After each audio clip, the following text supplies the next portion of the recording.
গ্রেপ্তারি পরোয়ানা জারি হলেই ইসরায়েলের প্রধানমন্ত্রী বেনিয়ামিন নেতানিয়াহুকে গ্রেপ্তার করবে নরওয়ে। আর এই পরোয়ানা জারি হলে আইসিসির উপর নিষেধাজ্ঞা আরোপ করতে পারে যুক্তরাষ্ট্র। এদিকে যুক্তরাজ্য বলছে অপরাধ আদালতের এই পরোয়ানা চাওয়ার সিদ্ধান্ত হচ্ছে বড় ধরনের ভুল। মানবতাবিরোধী অপরাধ ও যুদ্ধাপরাধের দায়ে এরই মধ্যে সম্ভাব্য গ্রেপ্তারি পরোয়ানার মুখে রয়েছেন ইসরায়েলের প্রধানমন্ত্রী বেনিয়ামিন নেতানিয়াহু। তার বিরুদ্ধে আন্তর্জাতিক অপরাধ আদালতে করা হয়েছে ওয়ারেন্ট জারির আবেদন। এমন পরিস্থিতিতে প্রথম ইউরোপীয় দেশ হিসেবে মঙ্গলবার নরওয়ে ঘোষণা দিল, ওয়ারেন্ট জারি হলে নেতানিয়াহুকে গ্রেপ্তারে তারা বাধ্য।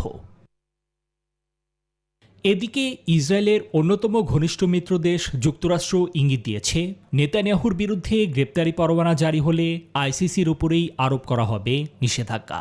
এ বিষয়ে আইন প্রণেতাদের সাথে কাজ করার পরামর্শ দিয়েছেন মার্কিন পররাষ্ট্রমন্ত্রী অ্যান্টনি ব্লিংকেন। তবে আইসিসির ওয়ারেন্টকে সমর্থন দিয়ে মার্কিন সিনেটর বার্নি স্যান্ডার্স বললেন, যুদ্ধাপরাধ করেছে ইসরায়েল। এরই মধ্যে ব্রিটিশ পররাষ্ট্রমন্ত্রী ডেভিড ক্যামেরন মঙ্গলবার বললেন, আন্তর্জাতিক অপরাধ আদালতের এ দাবি খুবই ভুল সিদ্ধান্ত। আমি এক মুহূর্তের জন্য বিশ্বাস করি না যে এই ওয়ারেন্টগুলো জিম্মিদের মুক্ত করতে সাহায্য করবে। ত্রাণ সহায়তা পেতে বা টেকসই যুদ্ধবিরতি কার্যকরেও কোনো সাহায্য করবে না। গাজা উপত্যকায় ইসরায়েলি বর্বর হামলায় এরই মধ্যে ৩৫,৬০০ ছাড়িয়ে গেছে নিহত ফিলিস্তিনি।